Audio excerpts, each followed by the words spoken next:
Del día de hoy. Iniciamos una serie de predicaciones sobre la carta a Timoteo, primera a Timoteo. Vamos a estar tratando este libro durante varios meses. Lo veremos versículo por versículo, comprendiendo el mensaje de Dios a través de esta carta y cuál fue la intención del apóstol Pablo a la hora de escribirle a su hijo Timoteo sobre algunos asuntos de la iglesia. Esta carta es una carta que podemos llamarle que es una guía de instrucciones para la iglesia. Es una carta que contiene en ella cómo la iglesia debe de funcionar. Llamada carta pastoral, porque está dirigida precisamente a Timoteo como líder para instruir la iglesia. Pero algunos piensan que esta carta es más que pastoral, es una carta para la iglesia, ciertamente. Una responsabilidad de toda la iglesia saber cómo tiene que funcionar una congregación, cómo tiene que funcionar la casa de Dios y cuáles son las cosas que nosotros tenemos que tomar en cuenta a la hora de establecer una iglesia, a la hora de nosotros congregarnos en un lugar. Alguien esta semana escribió en el grupo de pastores de la zona norte si podían recomendar una iglesia en Jacagua que le quedara cerca a una hermana que se iba a trasladar allá. Y un hermano pastor respondió: no es una iglesia cerca que necesitamos, es una iglesia donde se predique la palabra de Dios. Así que no importa la distancia, no importa dónde estemos, cada uno de nosotros como creyente tiene que saber qué es lo importante en una iglesia, qué es lo que realmente tenemos que buscar a la hora de elegir una iglesia. Y la carta a Timoteo nos va a brindar ayuda de cómo es la iglesia de Dios, cómo debe de dirigirse la casa de nuestro Dios. Así que oremos a nuestro Dios para que Él nos acompañe en esta mañana. Padre amado, gracias por este día. Gracias por esta oportunidad que tú nos brindas de venir a este lugar llamado Iglesia de la Villa Olímpica con libertad, con nuestra Biblia en las manos, con puertas abiertas para proclamar tu santo y tu bendito nombre. Qué gran privilegio estar sentados, habitar en este lugar en paz, sabiendo, Señor, que no seremos perseguidos ni asesinado por proclamar tu verdad aquí en esta tierra. Señor, pero otros hermanos no gozan de este privilegio y sus iglesias no tienen la oportunidad de abrir sus puertas para proclamarte. Oh Señor, oramos por esos hermanos también para que tú les fortalezcas y que la fe, Señor, puesta en ti sea suficiente para permanecer hasta que tú regreses. Para nosotros, oh Señor, en esta mañana, danos las fuerzas y la bendición de poder recibir tu voluntad, Señor, en nuestras vidas. Permítenos creerte, permítenos conocer lo que tú quieres decirnos en esta mañana. Ayúdanos a arraigarnos, a afianzar nuestra fe, a asumir nuestro compromiso como iglesia delante de ti. Señor, que tu mensaje sea verdad para nosotros y que nosotros podamos fundamentar nuestra vida, Señor, en esta iglesia, acorde, Señor, a esa voluntad tuya. Bendice tu palabra, bendice a aquellos que nos visitan, oh Señor. Permite que algo de lo expresado a través de tu palabra les sirva a ellos para edificar sus vidas y acercarse a ti. Si no te conocen, Señor, también que el poder de tu evangelio le convenza de tu verdad y de quién tú eres como Dios y de qué es realmente la iglesia para ti. Te alabamos, te glorificamos y bendecimos en el nombre de Jesús. Amén. Bien, hermanos, existe la fama de que nosotros los dominicanos somos expertos instalando cosas sin leer el manual. Eso es cierto. ¿Quiénes compran un aparato nuevo y arrancan de una vez a ver cómo funciona? Yo admito eso. Sobre todo que yo entiendo que ya yo me sé cómo debe funcionar. Pero Dios nos ha creado con la capacidad, pensamos nosotros, de que podemos hacer funcionar las cosas sin leer el manual. El problema es que nosotros tenemos una percepción de que Dios nos ha dado un don especial, yo creo. De que podemos iniciar cualquier proyecto, podemos comenzar a usar cualquier aparato sin antes detenernos a leer las instrucciones. Y de repente el aparato da un error. Entonces, pero déjame ver entonces qué es lo que dice el manual. Ya vamos a buscar el manual. Pues ese don de dejar a un lado las instrucciones también ocurrió hace unos años después de Cristo, cuando la iglesia comenzó a funcionar. Cuando se comenzaron a establecer la iglesia, una de las dificultades que tuvieron que enfrentar los apóstoles fue que las iglesias dejaron a un lado las enseñanzas dadas por los apóstoles. Y la carta a Timoteo, escrita unos 63, 65 años después de Cristo, pues tiene la necesidad de ser enviada a las iglesias para recordarles cuáles son las instrucciones que ellos necesitan para que la iglesia funcione. Pero no solamente entiendo yo que las iglesias en ese tiempo necesitan instrucciones para saber cómo funciona, sino que hoy en día las iglesias en sentido general podemos decir, tienen una necesidad de recibir instrucción de parte de Dios para saber cómo tienen que funcionar. El nivel de descrédito de las iglesias hoy en día es bastante alto en relación a años anteriores. Y todo el descrédito de las iglesias tiene que ver por la manera en que se están conduciendo. Todo tiene que ver con la manera en que los pastores están predicando. Todo tiene que ver con la estructura que muchas iglesias tienen y que hoy en día le hacen daño al evangelio. Así que es una carta que nos va a mostrar a nosotros como iglesia cómo tenemos que realmente conducir la casa de Dios. ¿Cuál es la responsabilidad de nosotros como iglesia de que nuestra congregación funcione de manera adecuada? Y no solamente eso, sino también tener la capacidad nosotros de defender estas verdades. Porque las iglesias hoy en día, hermanos, sufren de una crisis sin precedentes.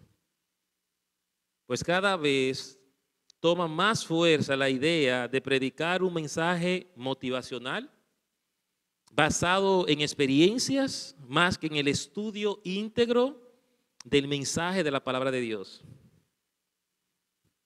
Es decir, tenemos hoy en día muchos predicadores con una mente corrompida, con una mente distorsionada, que en nombre de Dios y usando la misma palabra, tienen un fin de buscar beneficios personales.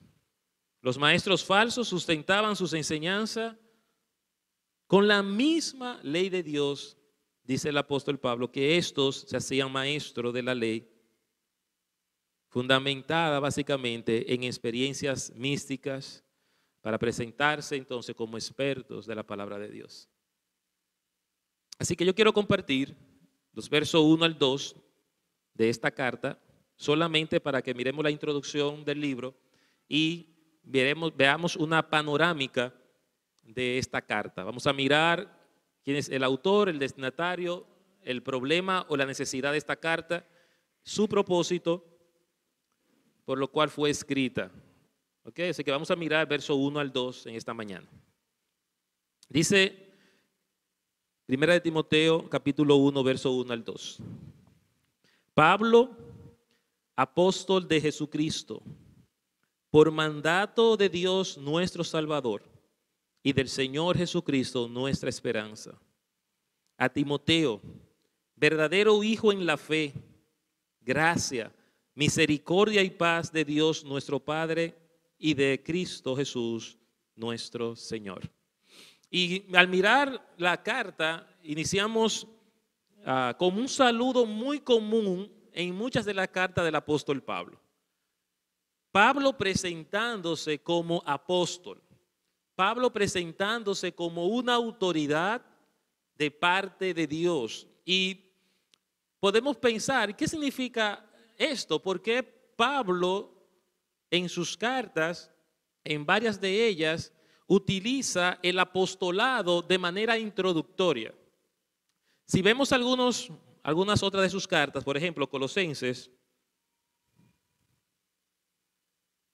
capítulo 1, verso 1 también dice: Pablo, apóstol de Jesucristo por la voluntad de Dios, y el hermano Timoteo, a los santos y fieles hermanos en Cristo que están en Colosas.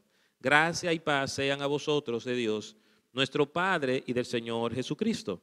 Pero si vamos a Efesios, ahí mismo, también Pablo inicia la carta usando el apostolado. Pablo, apóstol de Jesucristo, por la voluntad de Dios, a los santos y fieles en Cristo Jesús que están en Éfeso. Si vamos a Gálatas, también la carta inicia con el apostolado del apóstol Pablo. Pablo, apóstol, no de hombres ni por hombres, sino por Jesucristo y por Dios, el Padre que lo resucitó de los muertos. Cuando miramos esta secuencia de cartas apostólicas y Pablo introduciendo estas cartas con la autoridad apostólica, para la redundancia, es porque Pablo necesita que la iglesia entienda de parte de quién él va a escribir. Todo creyente, toda iglesia que está andando en el fundamento correcto de la voluntad de Dios, reconoce el mensaje apostólico como el mensaje sobre el cual edifica su fe y su doctrina. Por esto, la primera instrucción, pensando en el verso 1, como iglesia que tenemos que tener es que las enseñanzas apostólicas son el mensaje dado por Cristo a la iglesia. ¿Cómo yo sé cuál de todas las iglesias o las religiones que tenemos hoy en día es la correcta? Lo primero que tengo que saber es cuál es el mensaje de las iglesias. ¿Qué enseñan las iglesias? Y si esas enseñanzas están fundamentadas en la doctrina apostólica. ¿Y es fácil esto? No. ¿Por qué? Porque todas las iglesias, todas las religiones enseñan ¿con qué? Con la misma Biblia que estoy enseñando yo. Entonces, ¿cómo yo puedo diferenciar un mensaje apostólico de un mensaje que no es apostólico cuando se está usando la misma fuente de la enseñanza? Y este era como el desafío de las iglesias al inicio de su crecimiento, al inicio de establecerse.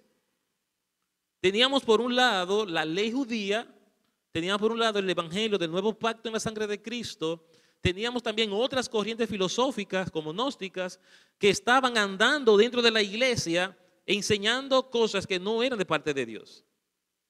Y por esto, Primera de Timoteo se convierte entonces en una carta de instrucciones y autoridad entregada por Jesucristo. Lo que Pablo quiere resaltar aquí es que esta autoridad de apóstol viene dada por Jesucristo. Dice, apóstol de Jesucristo por mandato de Dios nuestro Padre, nuestro Salvador. De Dios nuestro Salvador y de Jesucristo nuestra esperanza. Una característica del evangelio apostólico, aparte de que viene dado por Dios, es que es un evangelio que nos brinda la esperanza eterna. El evangelio que tú y yo hemos creído nos brinda una esperanza. Si creemos en una doctrina, una iglesia, una religión, pero no nos garantiza esperanza, no es una iglesia donde se está predicando el evangelio verdadero. Una iglesia donde no le pueda a usted garantizar una esperanza eterna es una iglesia que no está predicando el evangelio verdadero. ¿A qué me refiero con esperanza? Si lo que usted cree, si lo que le enseñan en una iglesia no le da a usted la paz y la tranquilidad de que usted va a tener la eternidad por la promesa de Cristo, si usted piensa que puede perder su vida eterna, si usted piensa que tiene que hacer algo para conservar esa esperanza, es un evangelio que no se adapta al mensaje apostólico. Y lo primero que Pablo establece en la carta es que él es apóstol de Jesucristo, nuestra esperanza. El evangelio de redención, el evangelio verdadero descansa en esa esperanza que Cristo nos brinda en su sacrificio.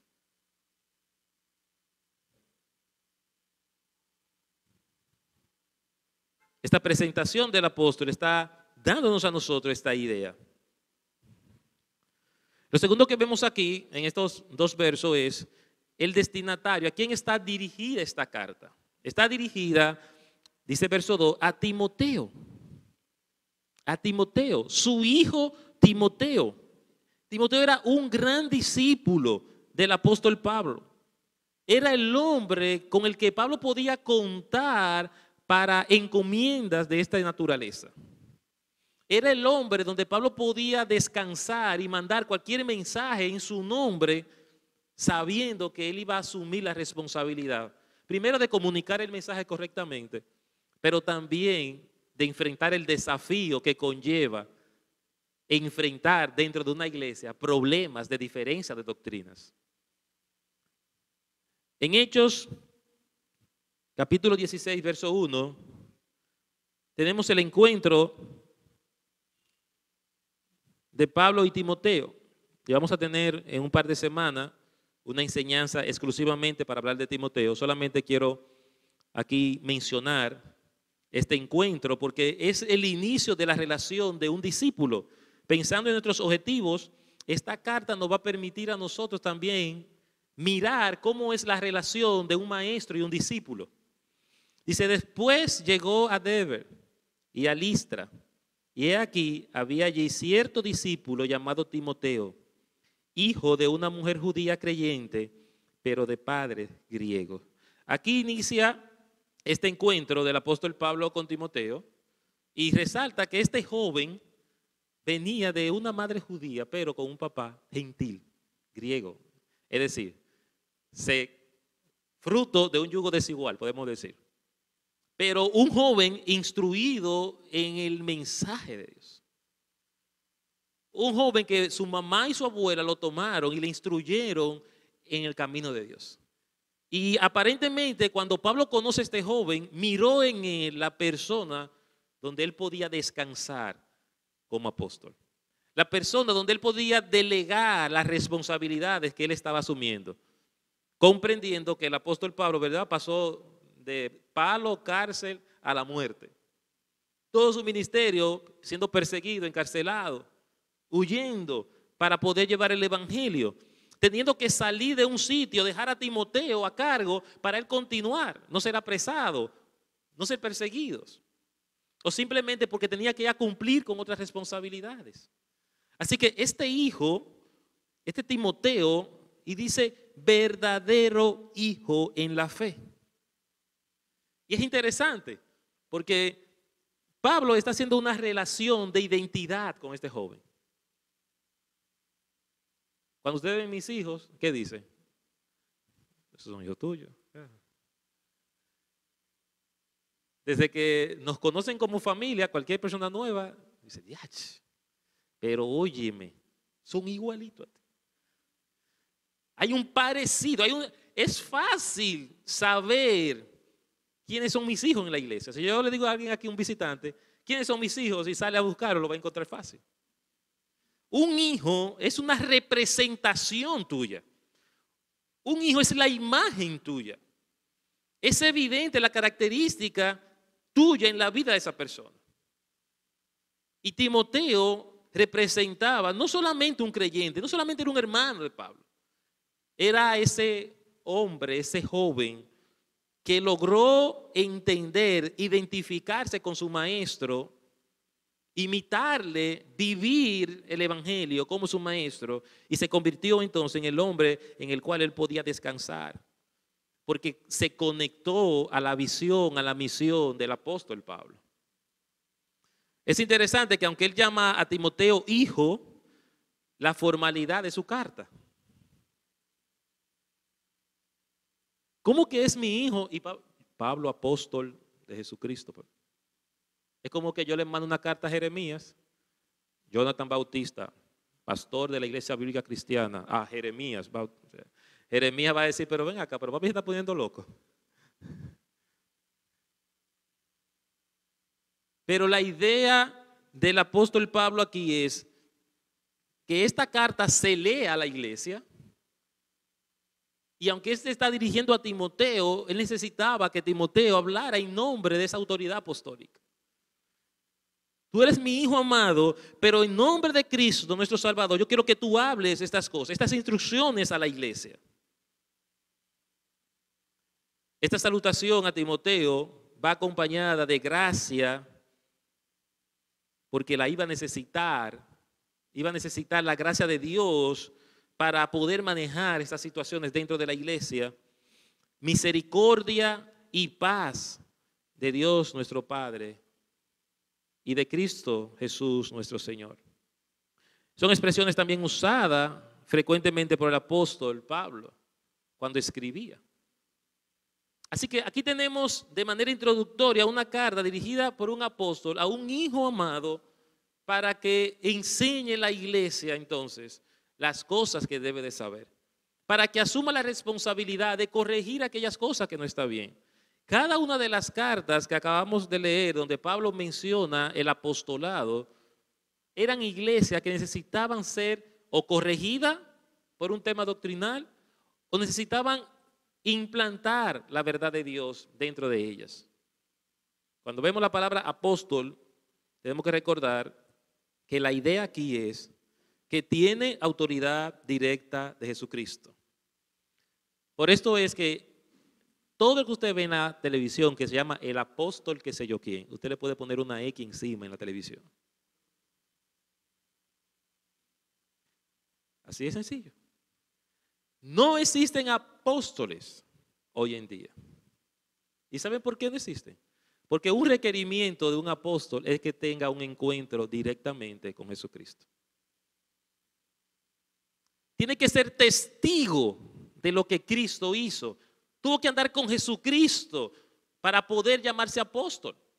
Por esto cuando Judas muere y van a sustituirle en Hechos, lo primero que ellos dicen para sustituirle, ¿qué es? Busquemos entre nosotros a alguien que haya presenciado, que haya andado con Cristo, para constituirle en apóstol de Jesucristo.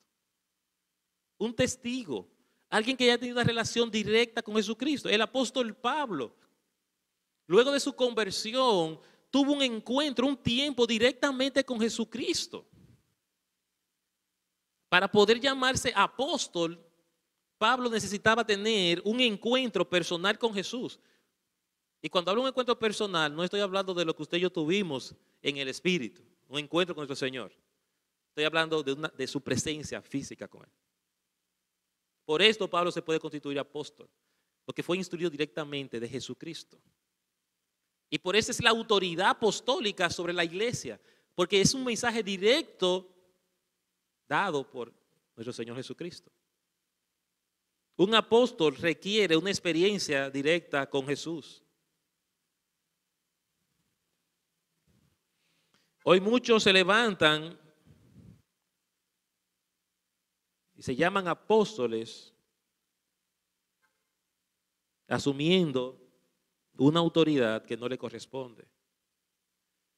El apostolado es un llamado exclusivo de aquellos hombres que tuvieron un encuentro directo con Jesucristo. Usted puede buscarlo en la palabra y estudiar por usted mismo. Si no lo cree, la palabra es clara en relación a qué es un apóstol. En segundo lugar, la segunda instrucción que el apóstol Pablo le habla a Timoteo es la necesidad de que la iglesia defienda la sana doctrina. Existe una responsabilidad, hermanos, tuya y mía, de defender la sana doctrina. Defender la sana doctrina no es una responsabilidad del pastor. No, el pastor que se faje a hablar de eso y corrija lo que tiene que corregir. No. El apóstol Pablo le escribe a Timoteo para que hable a las iglesias sobre esa responsabilidad.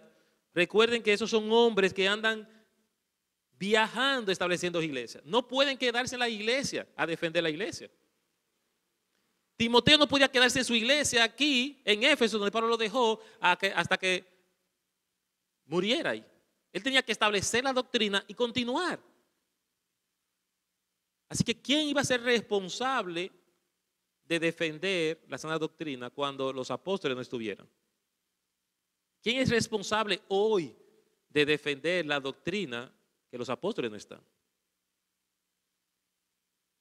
Pero la pregunta más interesante es, ¿tenemos nosotros la capacidad de defender la sana doctrina? ¿Somos una iglesia capaz de defender nuestra doctrina? Si usted ha tenido la oportunidad de recibir un mormón, un testigo de Jehová en su casa, ellos no saben de Biblia, pero de su doctrina se la saben bien. Ellos no se saben toda la Biblia. Usted puede decirle, no, mira, tú estás equivocado porque aquí dice tal cosa. Ellos quizás nunca han visto lo que usted ha visto.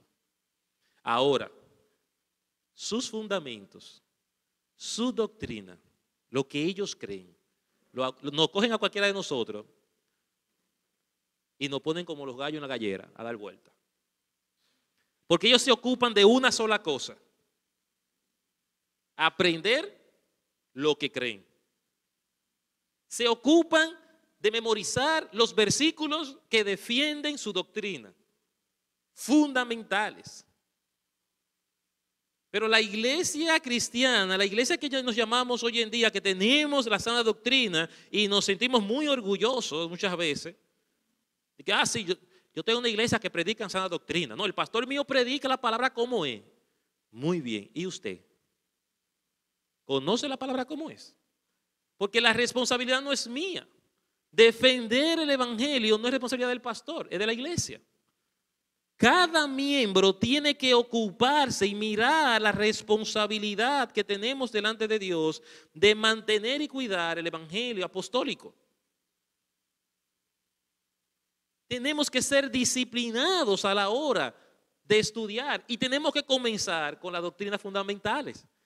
Si creemos que somos salvos por gracia, haga un estudio sobre la gracia. Memorícese 2 versículos de la gracia, que le salgan solo de la mente. Si usted cree que Jesucristo es su Salvador, memorícese 2 versículos de Jesucristo que demuestran que Él es el Salvador del mundo. Si usted cree que la vida eterna no se pierde, memorícese 2 versículos que hablan de la vida eterna que no se pierde. Porque ¿cómo vamos a predicar, cómo vamos a enseñar a aquel en quien hemos creído si no nos ocupamos, si no entendemos que hay una responsabilidad delante de Dios de enseñar la verdad? Y el apóstol, cuando escribe esta carta, lo hace porque existe una necesidad, hay un problema en las iglesias. Se infiltra la falsa doctrina, se infiltran falsas enseñanzas, porque la iglesia no tiene la capacidad de evaluar y corregir lo que entiende está mal. Por esto es que Pablo le dice a Timoteo en el verso 3 y 4 lo siguiente: como te rogué que te quedases en Éfeso cuando fui a Macedonia, para que mandases a algunos que no enseñen diferente doctrina, ni presten atención, escuche esto, no preste atención a fábulas y genealogías interminables que acarrean disputa más bien que edificación de Dios, que es por fe. Así te encargo ahora. Fíjese que la encomienda del apóstol Pablo a Timoteo era frecuente. Te encomiendo, Timoteo, te ruego, como te rogué que te quedases allá en Éfeso cuando yo fui a Macedonia, para que mandase ¿a quién? A algunos a que no enseñen esto. La responsabilidad de Timoteo era enseñar a otros a que no enseñaran la doctrina, era enseñar a la iglesia.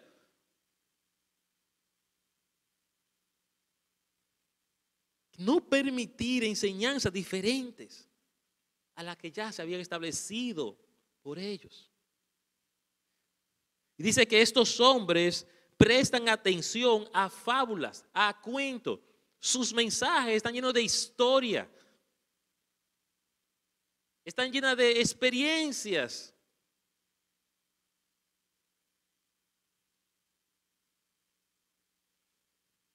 Estaba viendo una pastora muy conocida hablando del Apocalipsis usando los Simpsons. ¿Qué es esto? Y ella estaba diciendo, los Simpsons han profetizado muchas cosas. Y miren el último un capítulo que salió hablando del rapto. No, fue a estudiar, mi hermano. Fue a estudiar. El fundamento del mensaje en la iglesia es la palabra de Dios. No tenemos por qué venir aquí a enseñar fábulas. Los hijos no profetizaron nada, la Biblia profetizó el rapto. Pero a nosotros nos gusta esto y seguimos ese tipo de pastoras y de pastores que suben al púlpito a hacernos historia, a hacernos cuentos, a decir que Dios me habló, que yo me soñé, que yo qué sé yo qué.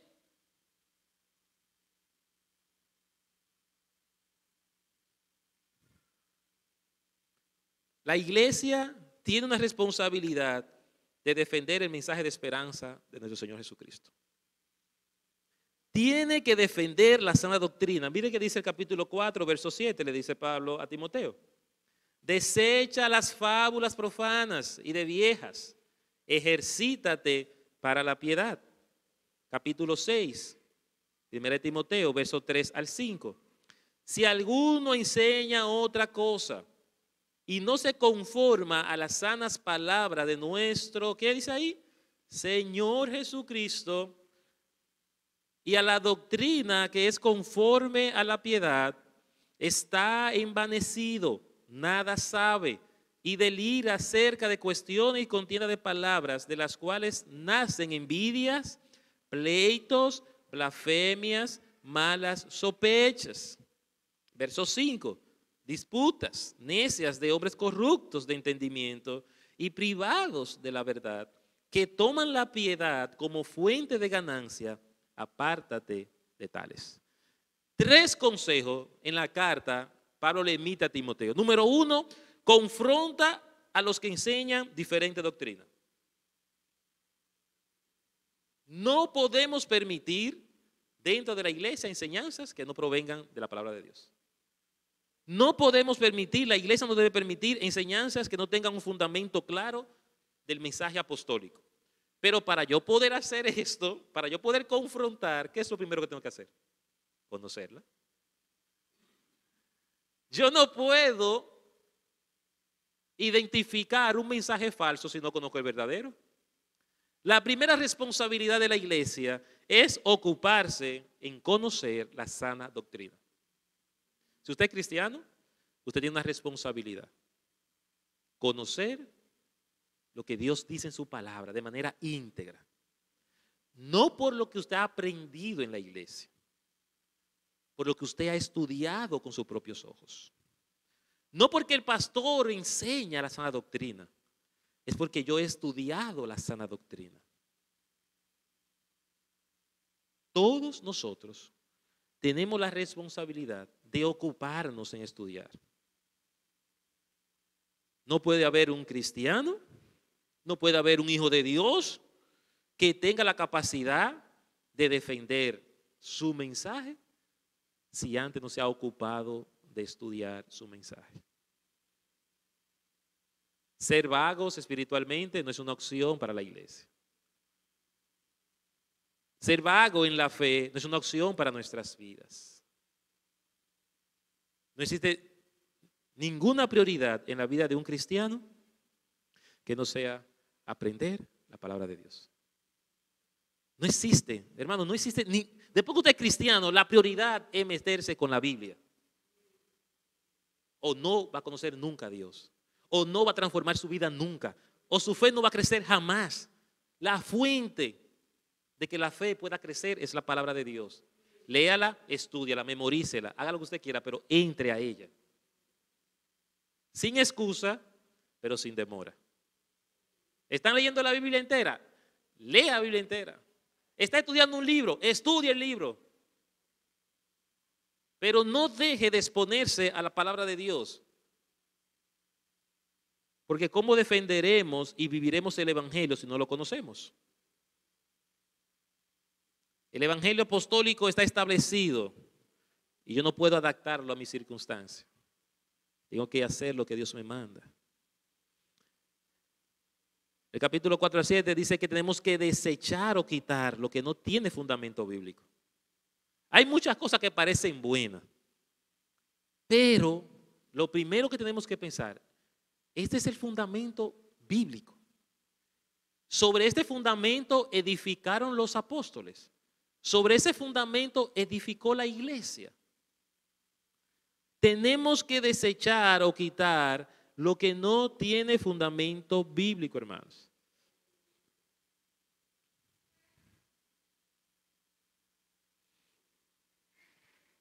Las iglesias, detrás quizás de hacer los cultos más atractivos, hacen muchas cosas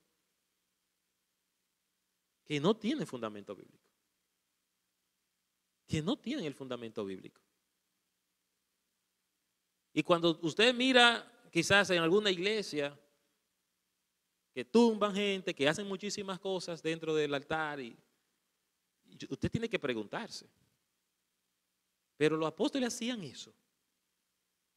Sí, es el Espíritu Santo que se está moviendo, pero la Biblia lo dice así. ¿Dónde es que yo lo veo esto? Cuando yo miro las iglesias, estas iglesias que Pablo le escribía, Pablo hablaba de estas cosas. Pablo instruyó a la iglesia a hacer estas cosas. Le dijo a los pastores que hicieran estas cosas.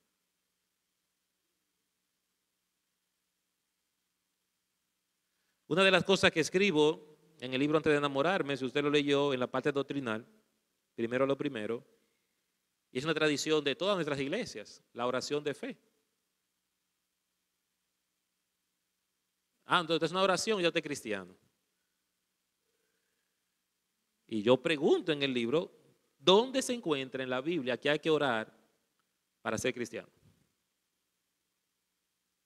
Y no es malo. Y es algo que hacemos tradicionalmente.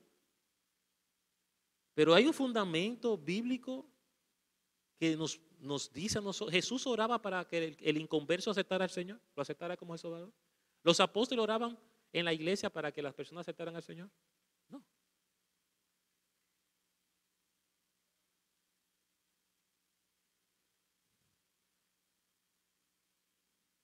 El mensaje de salvación es por fe y la fe es por el oír.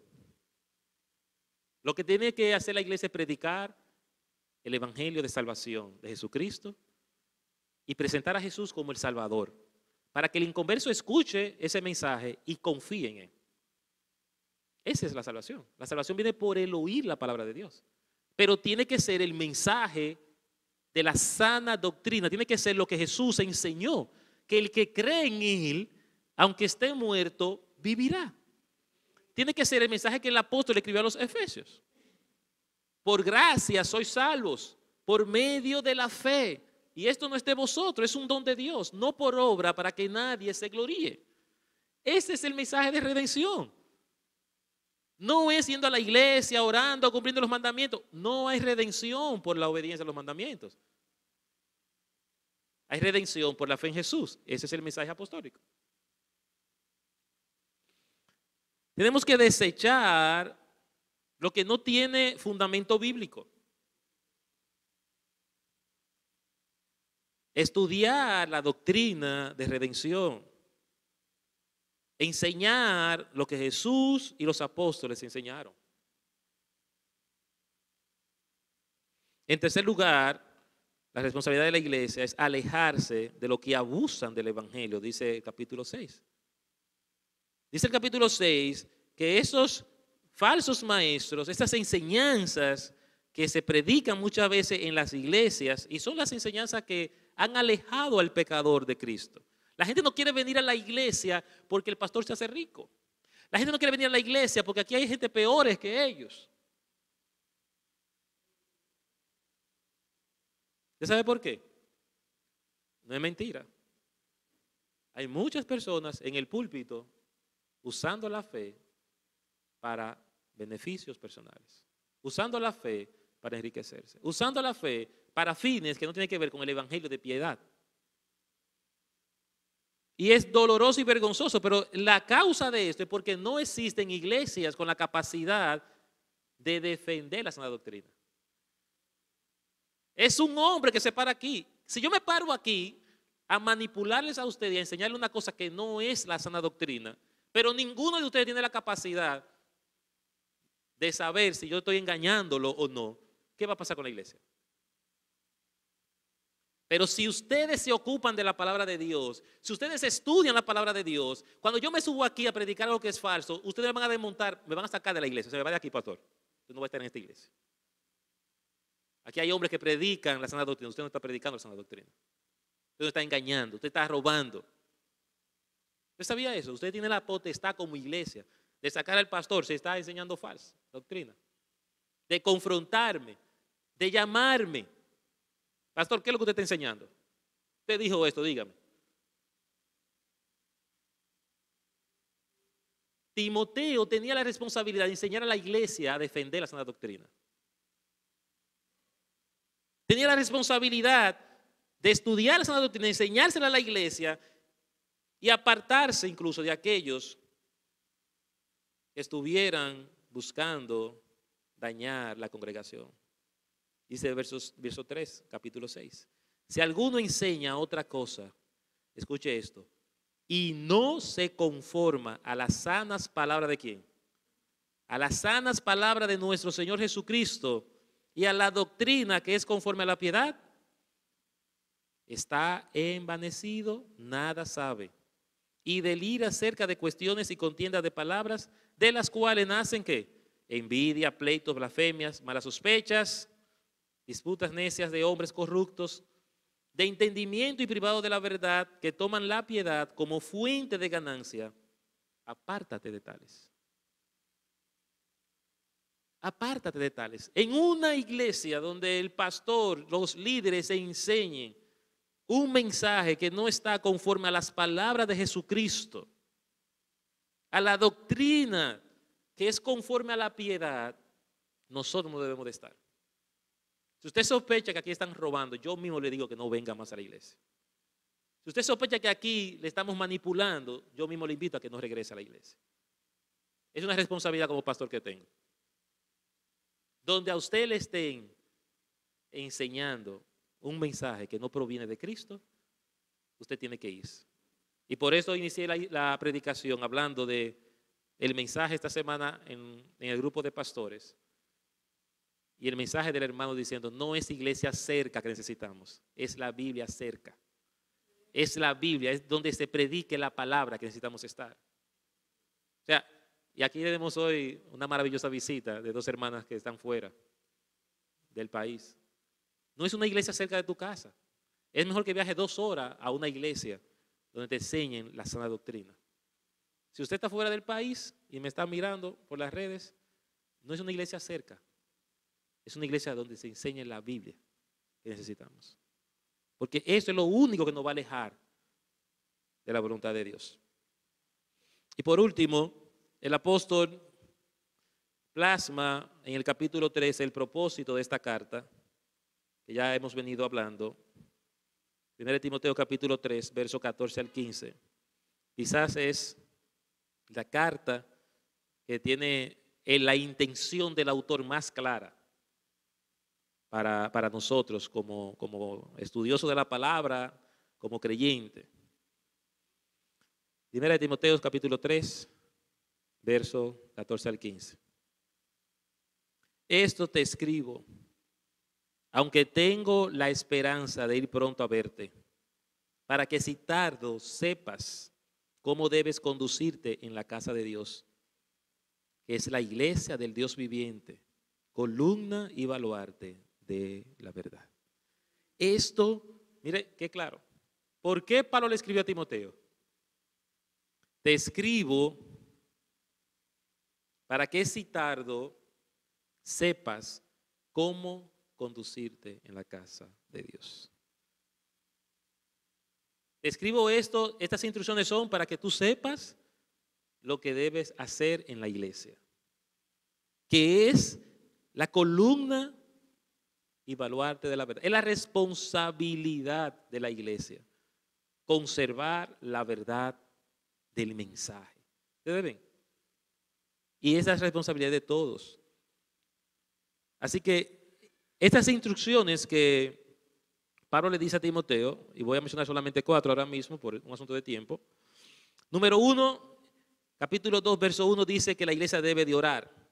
Exhorto ante todo a que se hagan rogativas, oraciones, peticiones y acciones de gracia por todos los hombres.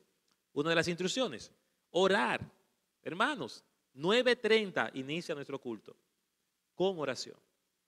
Y oramos porque es una responsabilidad de la iglesia. Es un mandato de Dios para los cristianos. Y como yo digo, yo le aseguro a usted que el único día que usted va a tener 30 minutos para orar es el domingo a las 9:30. En la semana usted no tiene 30 minutos para orar. Ninguno de nosotros saca 30 minutos diarios para orar en su casa. Con la rutina y el estilo de vida que llevamos. Entonces, si el domingo yo tengo 30 minutos libres para venir a la casa de Dios a orar con mis hermanos, tener un tiempo de calidad de oración aquí, no se quede en su casa. Reprograme su hora de llegada a la iglesia. 9:30 es responsabilidad de la iglesia orar. Pablo anima a la iglesia, exhorta a la iglesia a estar orando constantemente por todos. Número 2, segunda instrucción, debe tener un liderazgo masculino. Otra instrucción del capítulo 2, verso 11 al 15. Dice, la mujer aprende en silencio con toda sujeción, porque no permito a la mujer enseñar ni ejercer dominio sobre el hombre, sino estar en silencio. Porque Adán fue formado primero, después Eva. Y Adán no fue engañado, sino que la mujer, siendo engañada, incurrió en transgresión. Pero se salvará engendrando hijos, si permaneciere en fe, amor y santificación con modestia. Dice el capítulo 3 hasta el 13, por un asunto de tiempo, palabra y fiel, si alguno anhela obispado, buena obra desea. Dice el verso 8, los diáconos asimismo deben ser honestos, sin doblez, no dado mucho al vino, no codicioso de ganancia deshonesta. Y en este bloque, la instrucción es establecer el liderazgo en la iglesia. Y no voy a entrar en detalle porque habrán predicaciones sobre esto, pero la iglesia, una instrucción de la iglesia es que la iglesia está dirigida por hombres, pastores. En la autoridad de la iglesia están los hombres como una función delegada por Dios a la iglesia. Pero yo conozco una pastora. No, es que bíblicamente no hay pastora. ¿Dónde en la Biblia habla de la pastora? Vuelvo y digo, buenas intenciones, sí. ¿Predican el evangelio? Sí. ¿Están llevando la verdad? Sí. Pero como dijo Jesús, hagan como dicen, pero no como hacen. Hagan como dicen, pero no como hacen. No puede haber una incoherencia en lo que Dios establece en su palabra. Y no es un asunto de si la mujer puede hacerlo. Le aseguro que yo tengo aquí mujeres que pueden hacerlo mucho mejor que yo. Predicar. Y le aseguro que en todas las iglesias hay mujeres que pueden predicar mejores que sus pastores. De verdad. Pero no se trata de un tema humano y no se trata de una competencia humana. Se trata de lo que Dios instruyó a la iglesia a hacer. Y si Dios dijo que los requisitos para ser pastor, no pastora, incluso un requisito de ser pastor es tener su casa en toda sujeción, ser marido de una mujer. Entonces, ¿cómo aplicamos ese requisito a la mujer? ¿La pastora puede tener una mujer de esposa? No. Si es un requisito que yo tenga, que sea marido de mi mujer, de una sola mujer, entonces tiene que ser un requisito para la pastora ser marido de una mujer. Eso es imposible, ¿verdad? Hay un problema. Pero si el hombre es la cabeza y tiene que dirigir bien su casa, como dice aquí, entonces la mujer, si la mujer puede ser pastora, puede ser la cabeza de su hogar. Entonces también tenemos otro problema aquí. Lo que Dios estableció desde la creación fue hombre para el liderazgo. Yo sé que el feminismo se ha filtrado y ese era el problema de las iglesias. Que se armaban unos movimientos en la cultura y se infiltraba la iglesia. Y lo mismo pasa hoy en día. El levantamiento de pastoras hoy en día es el resultado del feminismo. Piénselo. No hay otra razón. Señores, es un tema de autoridad, de igualdad. ¿Qué es lo que pelean las feministas? ¿Qué pelean? Igualdad y autoridad.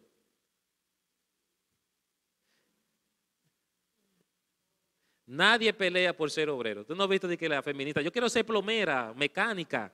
No, porque los mecánicos le pagan más que a nosotros. Y yo soy mecánica también. Yo soy albañil. Usted no ve a las mujeres peleando por esos puestos, ¿verdad? Donde yo quiero que me traten igual es siendo gerente. No, porque si él es gerente, yo estudié para el gerente, entonces estamos al mismo nivel. Porque no es verdad que es por un tema de igualdad, es por un tema de autoridad. Y como Dios puso al hombre en autoridad y el diablo sabe eso, entonces ataca el diseño de Dios en la iglesia, en la familia y en la sociedad. El diseño de Dios es que funciona, pero el mundo y Satanás están vendiéndonos la idea de que eso no funciona, que ese patriarcado viene de allá, pero la sociedad toda la vida vivió con el patriarcado. Toda la historia de la humanidad es patriarcal y ha funcionado. Estamos aquí, nos hemos multiplicado, somos una sociedad.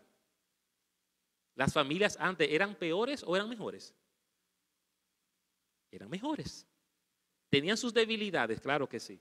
¿Había un machismo? Claro que sí. ¿Había maltrato de parte de los hombres hacia las mujeres y hacia los hijos? Claro que sí. Pecado también. Porque Dios nunca mandó al hombre a maltratar a la mujer. En ninguna parte en la Biblia. No estamos apoyando el machismo, no estamos apoyando el maltrato y el pecado histórico tampoco en que la humanidad se ha desarrollado. Estamos defendiendo lo que Dios estableció. Y el que lo hicieran mal ellos no significa que tenemos que ahora hacerlo peor, volteando la moneda hacia el otro lado. Tenemos que regresar a la verdad de Dios, a lo que Dios estableció y vivir lo que Dios estableció. Eso es lo que tenemos que hacer. Porque ni una cosa ni la otra. Lo que Dios dijo. Y la instrucción a la iglesia es que el liderazgo es masculino. Y vamos a hablar un poco más de eso más adelante. También el apóstol mandó a que la iglesia se someta a su liderazgo. En el capítulo 5, verso 1 al 6 dice: no reprenda al anciano, sino exhórtales como a padre, a los jóvenes como a hermanos, a las ancianas como a madres, a las jovencitas como a hermanas, con toda pureza. Honra a las viudas, que en verdad lo son.